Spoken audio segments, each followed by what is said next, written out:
A life unfolding, a different beginning. The night Daniel Harper was born, the doctors whispered in hushed tones. His mother, Margaret, lay exhausted in the hospital bed, her body weak, but her heart pounding with concern. When the doctor finally spoke, his words hung heavy in the room. "Mrs. Harper, your son has Down syndrome." Margaret's hands trembled as she reached for the tiny, fragile boy swaddled in a hospital blanket. His face, round and cherubic, had eyes filled with innocence. She had read about Down syndrome before, the challenges, the expectations society placed on children like him. But none of that mattered to her now. She looked at her husband, James, a strong-willed man with calloused hands from years of factory work. He remained silent for a moment, then reached over and gently stroked Daniel's cheek. "He's our son," James said, his voice steady. "And that's all that matters." Despite their conviction, the road ahead wasn't easy. The neighbors in their small town gossiped behind closed doors. Some whispered that Daniel would never live an independent life, that he would always need someone to watch over him. Even some of their own family members suggested putting him in a special home, for his own good. Margaret refused. "Daniel will grow up right here, with us. He will be loved. He will have a future." And so, Daniel's life began, wrapped in the warmth of a mother's love and a father's silent strength. A boy who never gave up. From a young age, Daniel was different, but not in the way people assumed. While other kids ran freely in the park, Daniel struggled to keep up. His muscles weren't as strong, and he often fell. But every time he hit the ground, he would dust himself off and get up again. "Come on, buddy, one more time," James would say, his hands always ready to catch his son. And Daniel would try again. It took longer for him to learn how to tie his shoes. Margaret would sit with him for hours, showing him again and again how to make the loops and pull the laces through. There were days when frustration welled up in his eyes, and Margaret feared he would give up. But he never did. One day, after what felt like the 100th attempt, he did it. "I did it, Mama," he beamed, holding up his neatly tied shoe with pride. Margaret clapped, tears welling in her eyes. James ruffled Daniel's hair, his deep voice full of warmth. "Told you, son, you can do anything." But the world wasn't as kind as his parents. The struggles of fitting in school was tough. Teachers tried their best, but Daniel always felt different. Other children didn't always understand him. Some were kind, but others laughed at how slow he was at reading, at how he sometimes struggled to pronounce words. "Why does he talk funny?" one boy had asked in 2nd grade, loud enough for the whole class to hear. Daniel's small hands curled into fists, but he didn't know how to fight back. Instead, he bowed his head, focusing on the book in front of him. That night, when James asked him how school was, Daniel just shrugged. "It's okay." James studied his son carefully. "Daniel, listen to me," he said, his voice firm but kind. "People will say things. They will doubt you. But never doubt yourself. You're stronger than you know." Daniel nodded, even though his heart still felt heavy. The next day, when the same boy made fun of him again, Daniel didn't look down. Instead, he met the boy's gaze and said, "I might talk different, but I still understand everything. And I think you should be kinder." The teacher overheard and gave Daniel an approving smile. The other kids started to see him differently after that. It was a small victory, but it meant everything. A chance at love. As Daniel grew older, he developed a deep love for books. He spent hours in the small-town library, flipping through pages, losing himself in worlds far beyond his own. The library became his second home, and when he was old enough, the kind librarian, Mrs. Whitmore, offered him a part-time job. "You have a way with books, Daniel," she said, smiling, "and I could use a good assistant." It was his first real job, and he poured himself into it. He took pride in organizing the shelves, making sure each book was in its perfect place. One evening, as he was stacking books, he heard a soft voice behind him. "Need a hand?" He turned to see a young woman, her auburn hair pulled into a messy ponytail, her green eyes filled with warmth. She carried a stack of books in her arms, nearly toppling over. Daniel hurried forward, reaching out to help. "Yes," he said, his voice steady. She smiled. "I'm Sarah. I just moved here." And just like that, his world shifted. Sarah wasn't like the others. She didn't look at him with pity or curiosity. She spoke to him like an equal, asking about his favorite books, laughing at his jokes, sharing stories about her own dreams. Over time, their friendship deepened. They took long walks together, talking about life, about dreams, about the things that made them happy. One evening, as they sat by the river, Sarah looked at Daniel and said, "You have the kindest heart of anyone I've ever met." Daniel hesitated, his heart pounding. Do you think I could be a good husband one day?" he asked quietly. Sarah smiled, reaching out to squeeze his hand. "I think you'd be the best." Daniel's heart swelled. For the first time, he truly believed it. He wasn't just someone with Down syndrome. He was Daniel Harper, a son, a friend, and maybe, just maybe, a man who could love and be loved in return. A future they never expected. The small town still whispered. People still doubted. Can he really live on his own? What if he can't provide for a family? Is he capable? But Daniel had spent his whole life proving people wrong. And now, standing at the doorstep of something new, something wonderful, he was ready to prove it again. For himself, for Sarah, and for the future he never thought he could have. The journey into fatherhood. Love against the odds. For years, Daniel Harper had lived in a world of expectations, ones others placed on him and ones he placed on himself. But love wasn't something he had expected to find. His relationship with Sarah had blossomed into something deeper than even he had dared to imagine. It started with small moments, late-night conversations about books, the way she laughed at his jokes, the way she listened without looking at him differently, without pity or condescension. But when Sarah told him she loved him, Daniel felt the ground shift beneath him. "You?" Daniel paused, gripping the chair he sat on, as if it would keep him from floating away. "You love me?" Sarah smiled, tucking a strand of auburn hair behind her ear. "Of course I do, silly. Why wouldn't I?" Daniel swallowed, his heart racing. He had spent his whole life hearing about what he couldn't do, what he would never have. And yet, here she was. "Because I have Down syndrome," he finally said, his voice barely above a whisper. Sarah's expression softened, and she reached across the table, taking his hands in hers. "Daniel, I love you because of who you are. Not because of what some doctor wrote in a file when you were born. Not because of what people whisper about in town. You are the kindest, strongest person I know, and I want to spend my life with you." Daniel blinked, tears threatening to fall.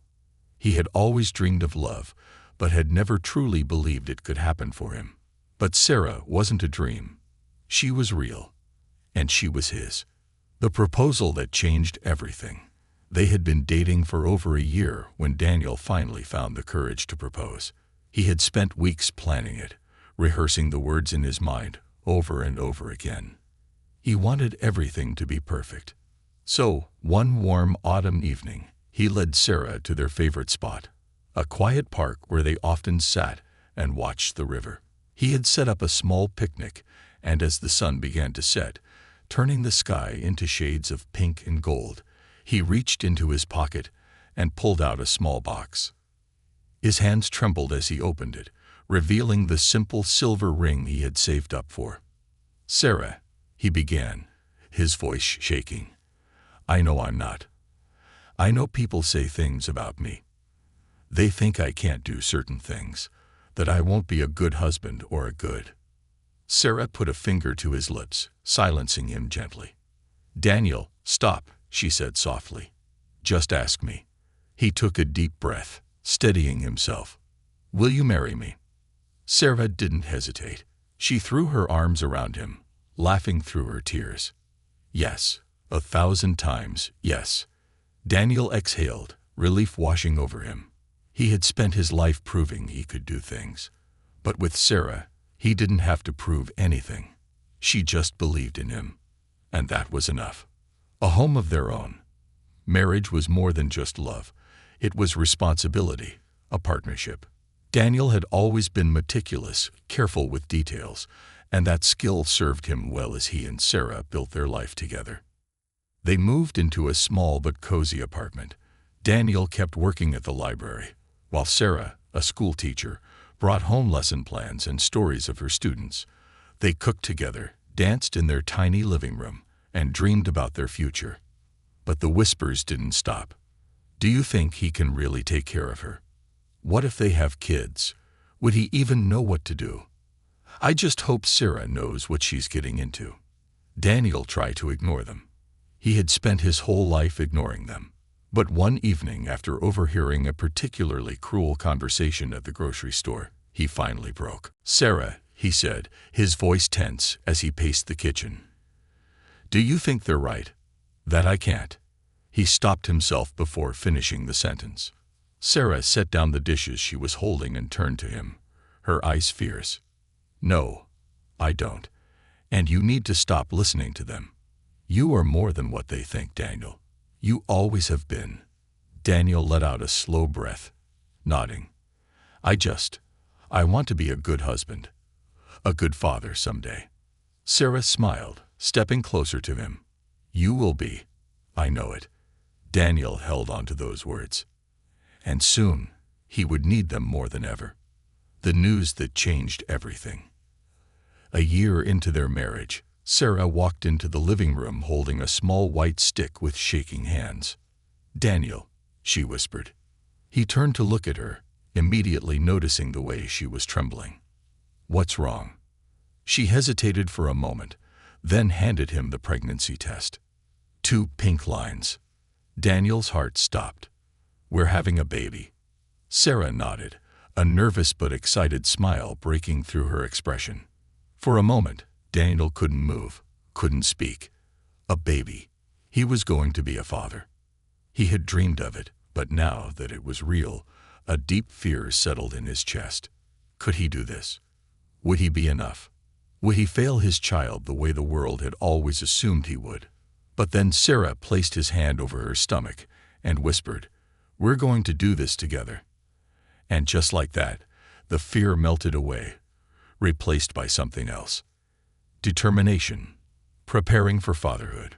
From the moment he knew Sarah was pregnant, Daniel threw himself into preparation. He read every parenting book he could get his hands on, took notes, and watched videos online about how to swaddle a baby, how to hold them, how to calm their cries. He painted the nursery in soft shades of blue and yellow, carefully placing stuffed animals on the shelves. He practiced assembling the crib so many times that he could do it blindfolded. "You're over-preparing," Sarah teased one night, laughing as she watched him read yet another book on parenting. "I just want to be ready," he said seriously. Sarah leaned over, pressing a soft kiss to his cheek. "You already are." Daniel smiled, but deep inside, the doubt still lingered. Would their child be proud of him? Would they see him as just their father? Or would they see him the way the world did? Someone who was different, someone who wasn't enough. He pushed the thoughts away. There was no time for doubt. He had a promise to keep, a life-changing night. The night Sarah went into labor, Daniel was ready. Or so he thought. Nothing could have prepared him for the moment he heard Sarah scream in pain, clutching her stomach as he fumbled for the hospital bag. The drive to the hospital was a blur of panic and excitement. But the moment they arrived, something changed. The doctors' faces turned serious. Machines beeped. Nurses moved quickly. Daniel stood frozen as a doctor approached him. "We're doing everything we can, but there are complications." Complications. The word echoed in Daniel's mind, drowning out everything else. "You need to be strong," the doctor continued. "For your wife. For your child." Daniel swallowed hard, nodding. Strong. He could do that. For Sarah. For the baby. for the future they had dreamed of. A promise in the darkest hour, a night of fear and hope. The hospital hallways were too bright, the beeping machines too loud. Daniel Harper sat frozen on a stiff plastic chair, his hands clenched into fists. His mind raced, replaying the doctor's words. There are complications. We need to perform an emergency C-section. You need to be strong for them. He had never been so afraid in his life. For years, people had doubted him, had whispered that he wouldn't be capable of taking care of himself, let alone raising a child. He had spent his whole life proving them wrong. But now, he didn't care about proving anything. He just wanted Sarah to be okay. He wanted their baby to be okay. A nurse approached him, her face gentle but serious. "Mr. Harper." Daniel shot to his feet. "Is she okay? Is the baby okay?" The nurse gave him a small smile. "Your son is here. He's strong. But your wife," she hesitated. "Sarah is still in surgery. The doctors are doing everything they can." A son. The words hit him like a tidal wave. He had a son. "Can I see him?" Daniel asked, his voice barely above a whisper. The nurse nodded and led him down the hall. His heart pounded with every step. And then he saw him. A tiny bundle wrapped in soft blue blankets, lying in a hospital crib. His skin was slightly red, his eyes barely open, his little fingers curled into fists. Daniel took a shaky breath and reached out, his large hands trembling as they touched his son for the first time. "Hey, buddy," he whispered. "It's me.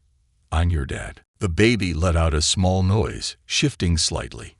Daniel swallowed the lump in his throat. "I don't know if I'll be good at this.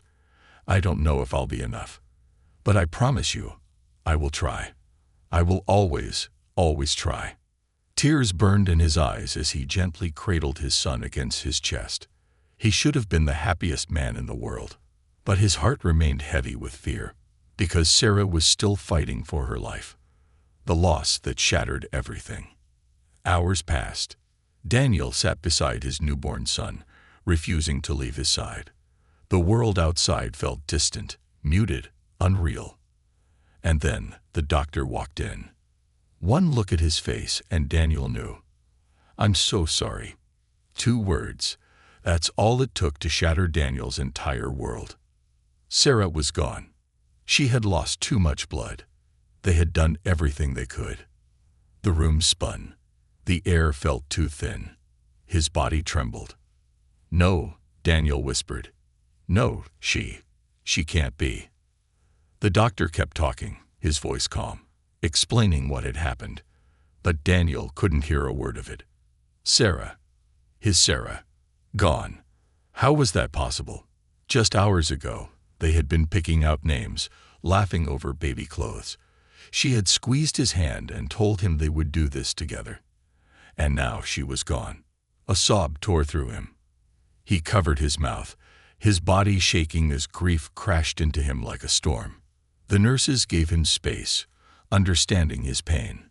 But nothing could prepare him for what came next. He turned to look at the crib, at the tiny boy who had just entered the world. Their son. Sarah was gone. But this little boy was still here. And now, Daniel was the only one left to raise him. A father against all odds. The funeral was small. The town came together, offering condolences, murmuring their sorrow. But Daniel barely heard any of it.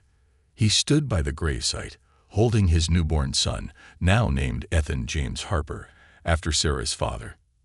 As the casket was lowered into the ground, Daniel whispered a promise. "I'll take care of him, Sarah. I swear to you. I'll love him enough for both of us." People doubted him immediately. He's a good man, but can he really raise a baby alone? This is too much for him. Maybe he should consider letting someone else take care of Ethan. He has Down syndrome. I mean, can he even do this? Daniel clenched his jaw, the words cutting into him like a knife. "He's my son," he told them firmly, "and I'm going to raise him. No one would take Ethan from him. No one."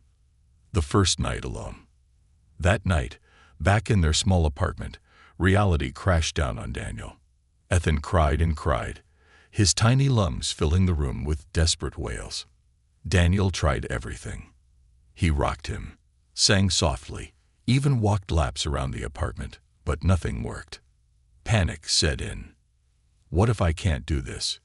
What if they were right? What if I fail him? Exhaustion made his body weak, but he forced himself to keep moving, whispering words he wasn't sure were for Ethan or himself. I'm here, buddy. I've got you. I won't leave you. Eventually, Ethan's cries softened. His tiny fingers clutched at Daniel's shirt as he finally fell asleep against his father's chest. Daniel exhaled shakily. This was it. This was fatherhood. Hard, exhausting, terrifying. But as he sat there, holding his sleeping son, he realized something else. It was also love. Unbreakable, fierce love. The kind of love that would keep him going, no matter what. The kind of love that would prove everyone wrong. A father's determination. The days blurred into nights. The exhaustion never faded, but neither did Daniel's determination. He made mistakes, so many mistakes. He put the diaper on backward more times than he could count.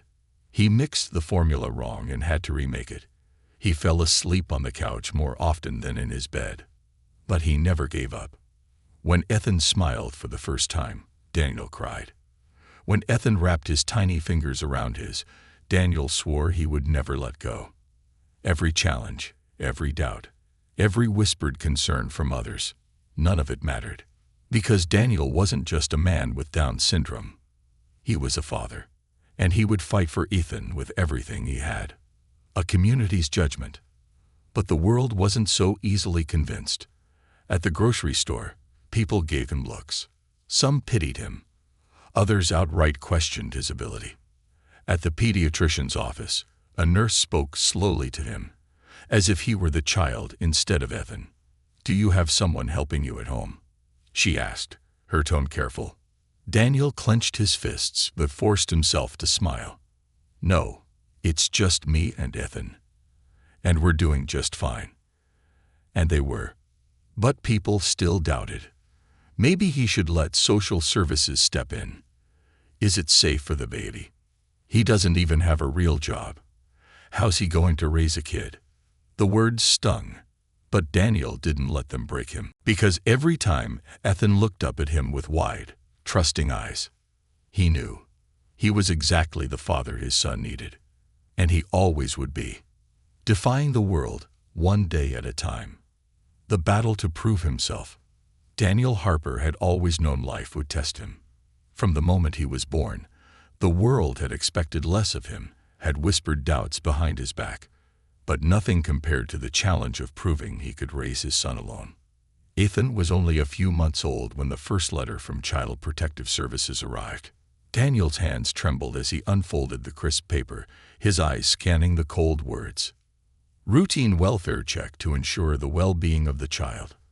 His breath caught. They didn't believe in him. They didn't think he could do this. Anger, fear, and frustration swirled inside him, but he held Ethan closer, rocking him gently. We're okay, buddy. I won't let them take you away from me. But deep inside, a terrifying thought gnawed at him. What if they did? The unexpected visit. The knock on the door came 2 days later. Daniel wiped his hands on his jeans, his heart hammering as he opened the door to find a woman in a crisp navy suit holding a clipboard. Mr. Harper. Daniel nodded. I'm Vanessa Carter from Child Protective Services. I'd like to ask you a few questions about your son. Daniel swallowed hard, stepping aside to let her in. She moved around the apartment, taking notes. The neatly folded baby clothes, the clean but slightly worn furniture, the bottles lined up on the counter, the stack of parenting books beside the crib. Do you have a job? She asked. Daniel nodded. I work part-time at the library, and I take care of Ethan full-time. She made a note. And do you have support? Family, friends? Daniel's stomach clenched. It's just me. Vanessa sighed, looking at him carefully. Daniel, raising a baby alone is hard. And with your condition, it might be even harder. Have you considered?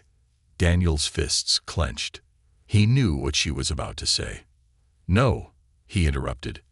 Ethan is my son. And I'm doing a good job. Vanessa studied him. Are you? The question hit like a slap. Daniel bit back the surge of emotions. Instead, he walked to the crib and picked up Ethan, cradling him carefully. The baby cooed, nuzzling into his father's warmth.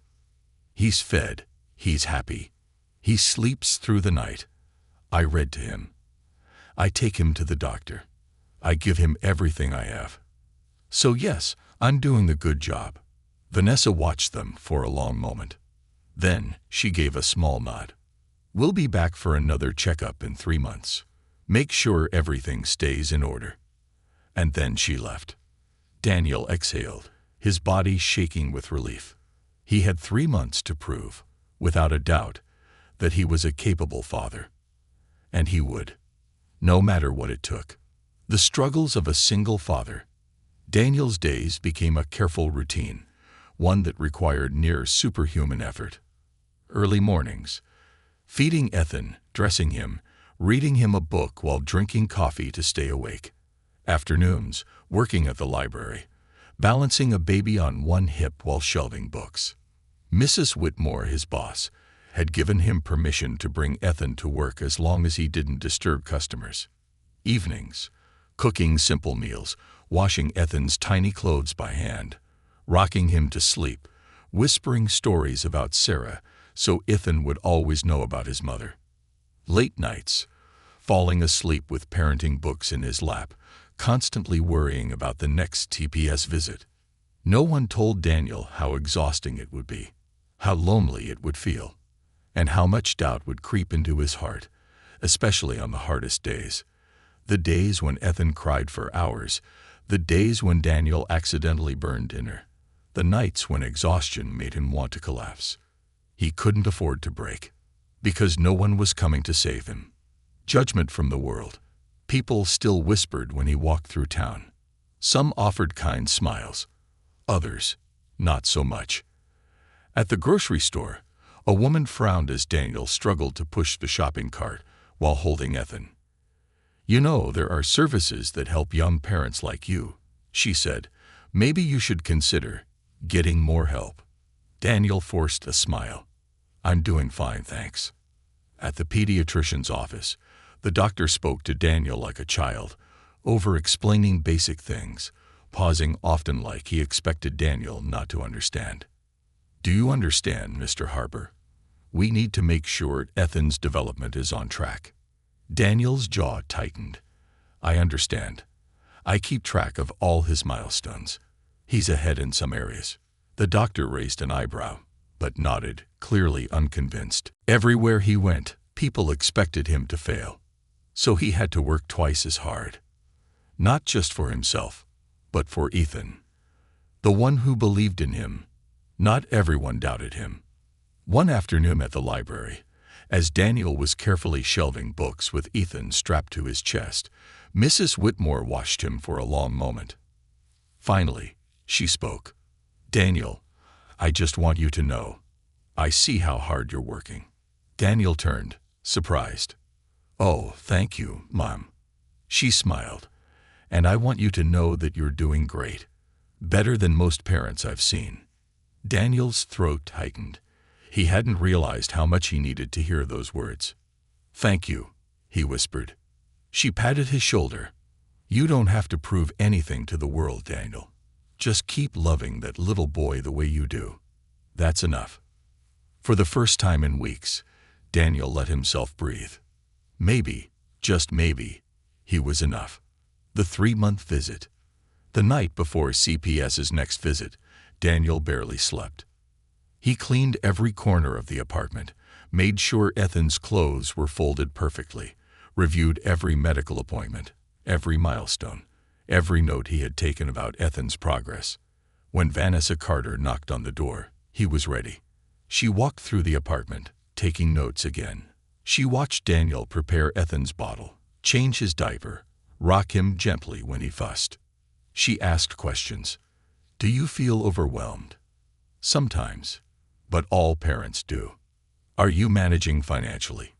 Yes, I work at the library and budget carefully. How do you handle emergencies? Daniel pulled out a binder filled with every pediatrician's number, emergency contacts, CPR certifications, and Ethan's medical history. Vanessa's eyebrows lifted slightly. At the end of the visit, she stood at the door, studying Daniel. Mr. Harper, she said finally, I'm closing your case. Daniel's heart stopped. Closing? Yes, she said with a small smile. I've seen enough. You're doing an incredible job. Daniel nearly collapsed with relief. As Vanessa left, Daniel sat on the couch, Ethan curled in his arms. For the first time in months, he allowed himself to cry. Because he had done it. He had proved everyone wrong. And he would keep doing it. For Ethan. For Sarah. For himself. Because he was more than just a man with Down syndrome. He was a father. And that was all that mattered. A father's struggle. A son's future. Building a new normal. The day Child Protective Services closed the case, Daniel Harper felt something he hadn't in a long time. Relief. For months, he had carried a weight on his shoulders, the constant fear that someone might decide he wasn't good enough, that they would take Ethan away. But now he had proven he could do it. He was Ethan's father, and he was here to stay. But winning one battle didn't mean the war was over. Because raising a child alone was still the hardest thing he had ever done. Every morning was a struggle between exhaustion and duty. Wake up, feed Ethan, change him, dress him, get him to daycare. Then came work at the library, where Daniel fought to keep up, stacking books, organizing shelves, helping customers, all while running on too little sleep. By the time he picked up Ethan in the evenings, his body screamed for rest. But rest wasn't an option. Because Ethan needed dinner. Ethan needed love. Ethan needed a father who never gave up. The burden of a father's guilt. One evening, as Daniel rocked Ethan to sleep, he let his mind drift. He thought about Sarah. He thought about the promises he had made to her. But was he keeping them? Was he giving Ethan everything he deserved? He had seen the way other kids at the daycare arrived each morning. Dropped off by parents in business suits, driving nice cars, carrying expensive bags filled with organic food and brand new toys.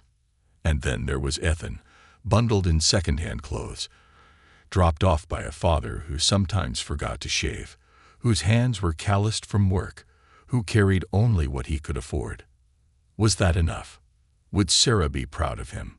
Daniel held Ethan closer, whispering softly, I'm trying, buddy. I really am.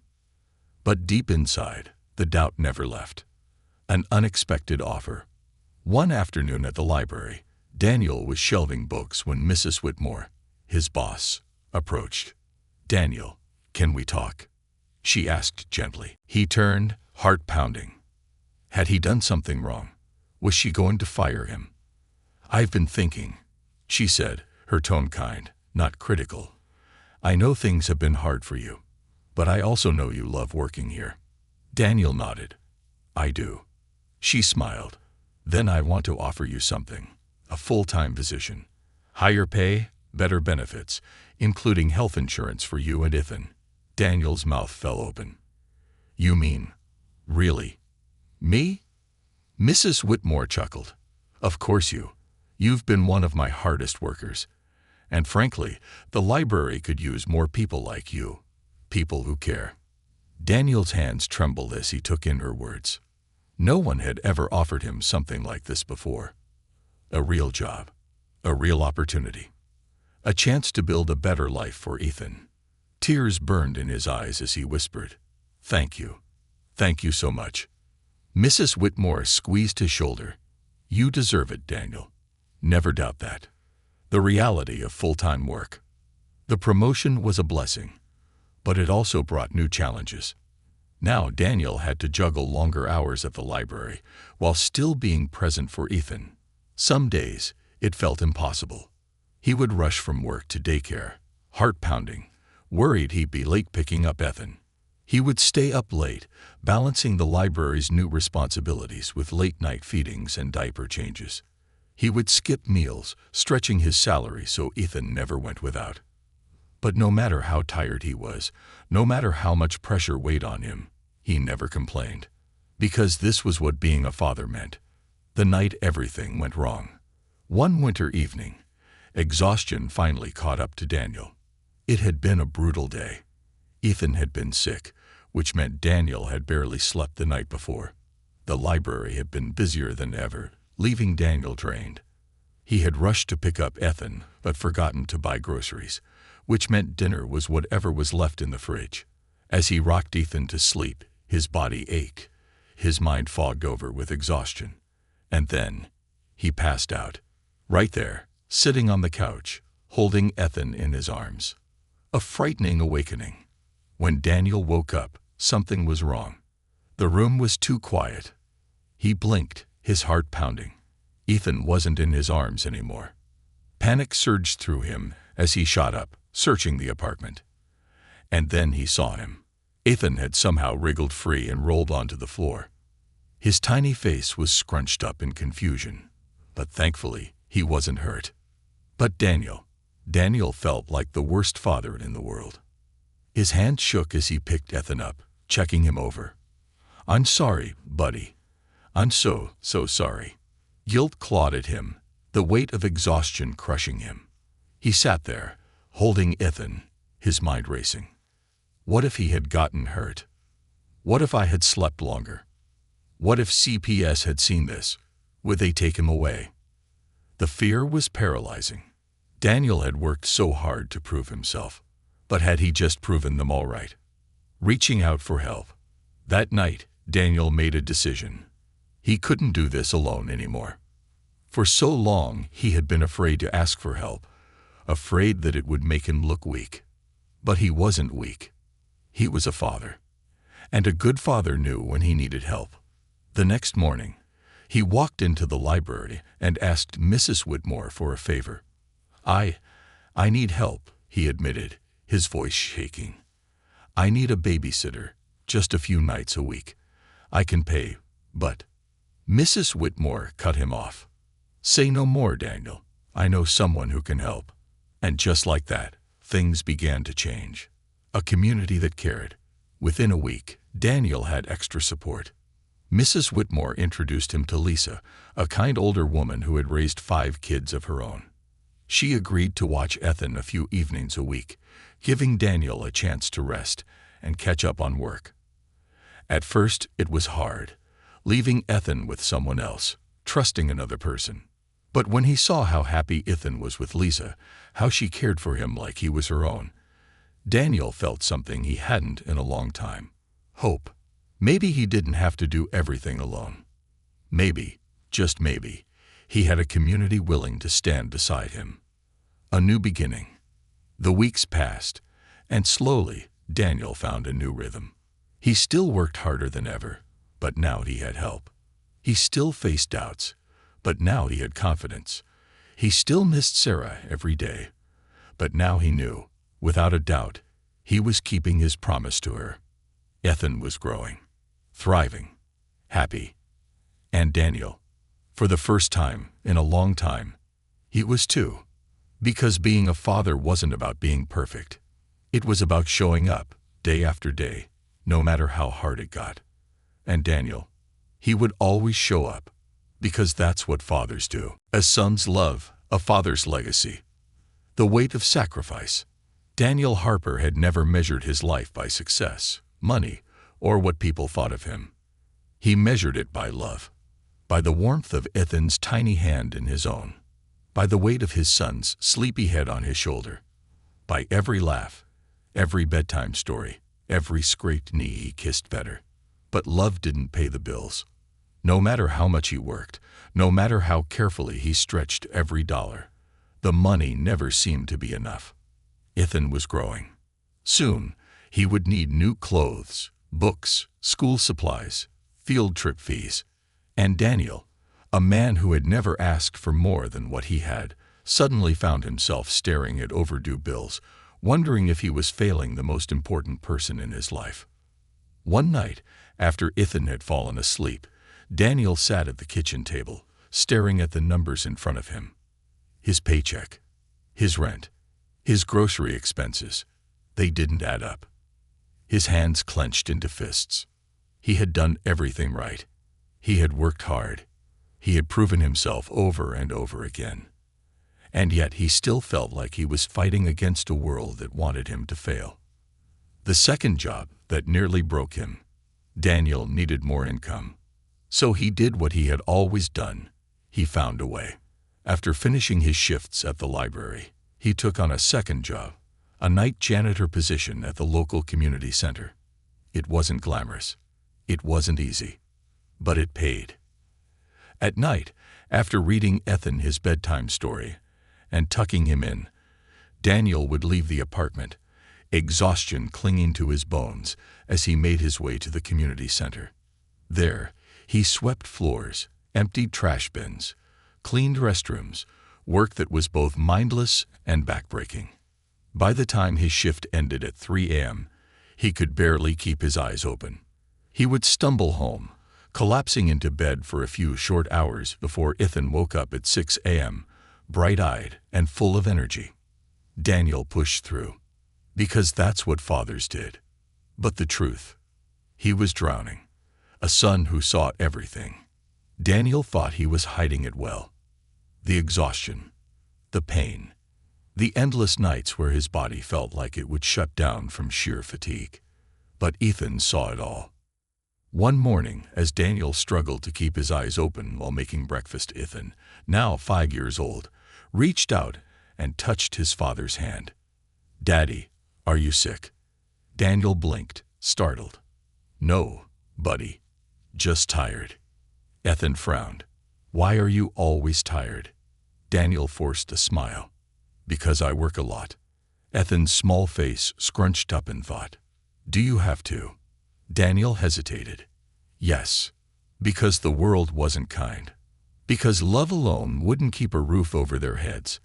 Because no one would help them if he failed." Ethan was silent for a moment. Then his tiny hand slid into Daniel's, squeezing gently. "Okay, Daddy, I'll help too."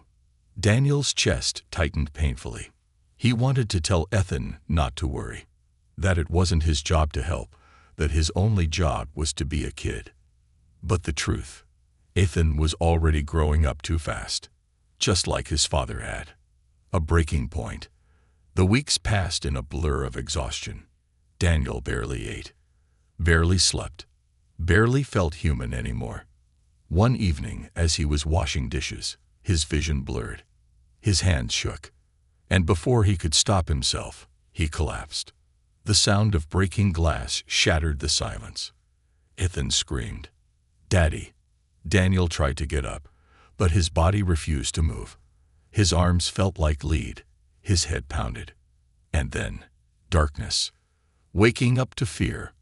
When Daniel woke, the first thing he saw was Ethan's terrified face hovering over him. Tears streaked the little boy's cheeks. "Daddy, you scared me." Daniel sat up slowly, his body aching all over. His hands were bandaged. A glass of water sat beside him on the coffee table. "What happened?" Ethan sniffled. "You fell. You didn't wake up." "I called Lisa." Daniel's heart stopped. Lisa, the kind older woman who babysat Ethan sometimes, sat in the corner of the room, arms crossed, her face tight with worry. "Daniel, you need to stop." He looked down, ashamed. "You are killing yourself," Lisa said, her voice firm but gentle. "Do you think that's what Ethan wants? To wake up one day and find out his father worked himself into an early grave?" Daniel's stomach twisted painfully. He looked at Ethan. His son's eyes, so much like Sarah's, were filled with silent fear. "I don't want you to go away like Mommy," Ethan whispered. And that was it. The moment Daniel realized he had to change. Because if he kept this up, he wouldn't just lose himself. He would lose Ethan too, choosing a different path. The next morning, Daniel did something he never thought he would. He quit his night job. The money had helped, but it wasn't worth his life. It wasn't worth Ethan's happiness.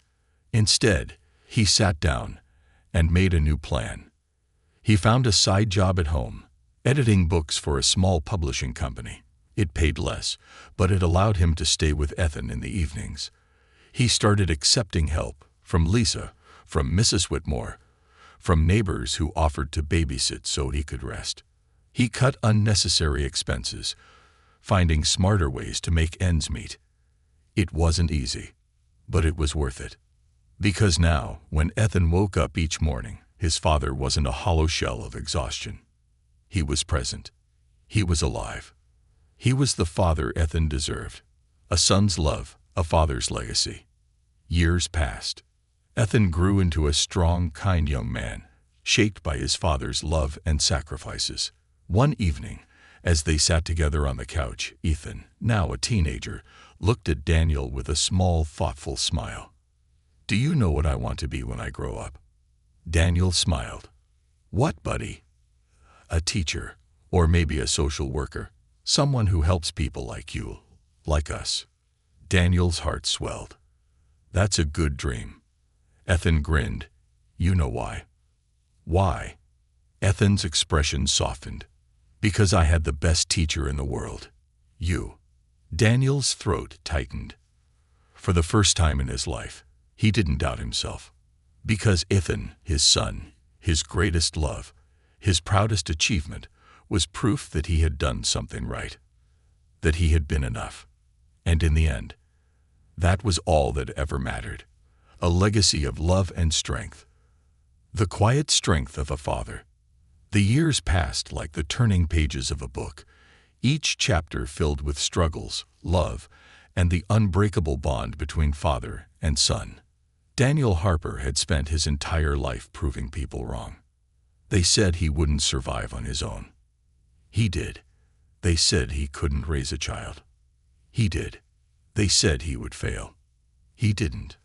Now, as Ethan Harper stood on the edge of adulthood, Daniel could see the echoes of his sacrifices reflected in the young man before him. At 17, Ethan was everything Daniel had hoped he'd become: kind, intelligent, and determined. But life had one more test waiting for them.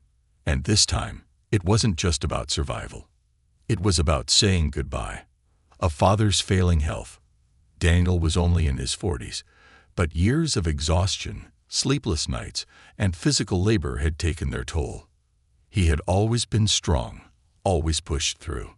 But lately, his body didn't listen the way it used to. His hands trembled when he tried to tie his shoes. His breath came shorter when he walked up the stairs. His joints ached, his energy drained faster than it should have. Ethan noticed immediately.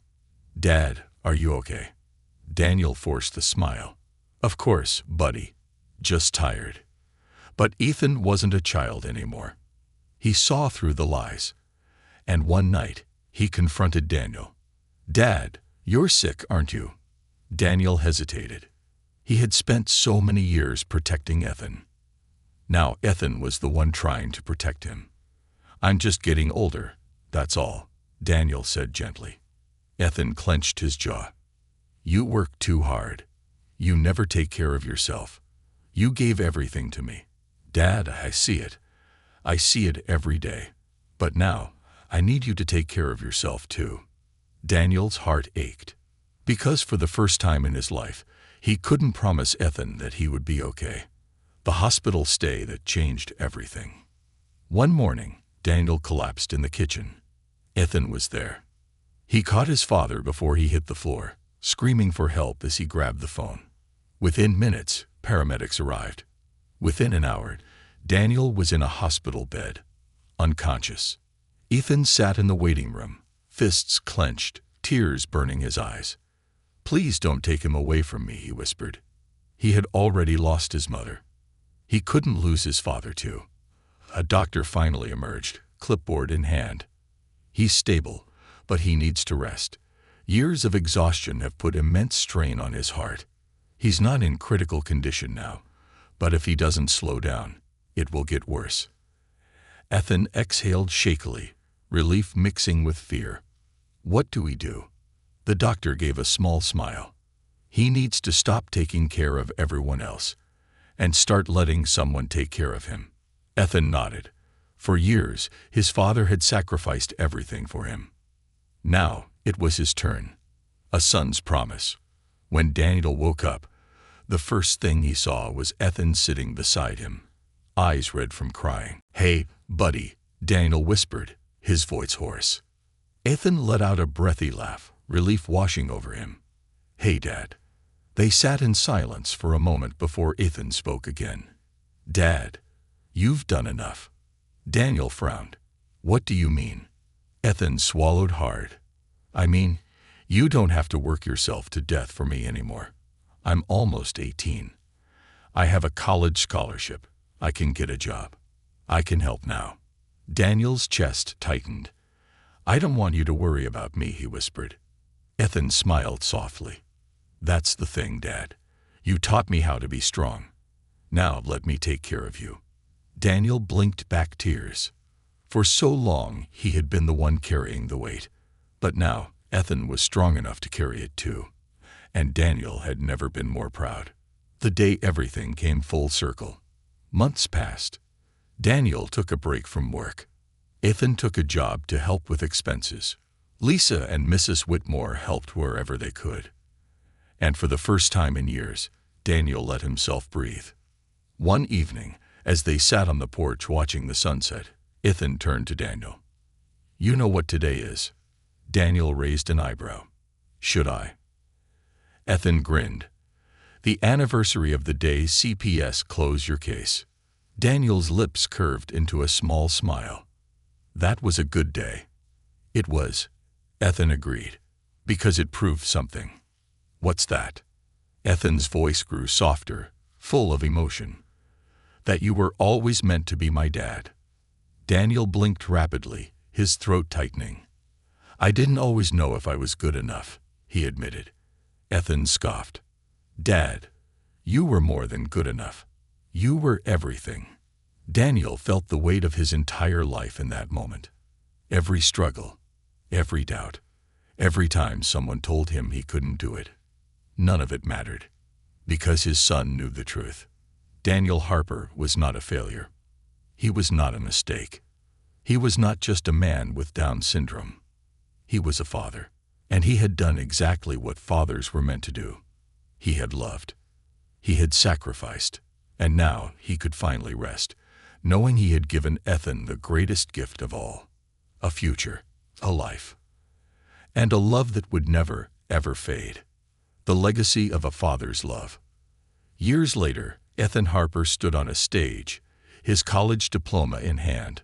His father sat in the front row, older now, but still filled with the same quiet strength. When Ethan was asked to give a speech, he stepped to the podium, looked out at the crowd, and smiled. "Most people know me as Ethan Harper, the graduate. But before that, I was something more important. I was Daniel Harper's son." The crowd fell silent. My father was born into a world that didn't believe in him. They told him he wasn't capable. They told him he wouldn't make it. They told him he couldn't raise a child. Ethan's voice wavered with emotion. But he did. He raised me with more love, strength, and kindness than I could ever deserve. And today, I stand here because of him. He turned toward the front row, his eyes meeting his father's. "Dad, this diploma, this life, this moment, it's yours too." Daniel wiped his eyes, his heart bursting with pride. Because in that moment, he knew his life had mattered. He had not just been a father. He had been the best one. And as long as Ethan lived, his legacy would never die.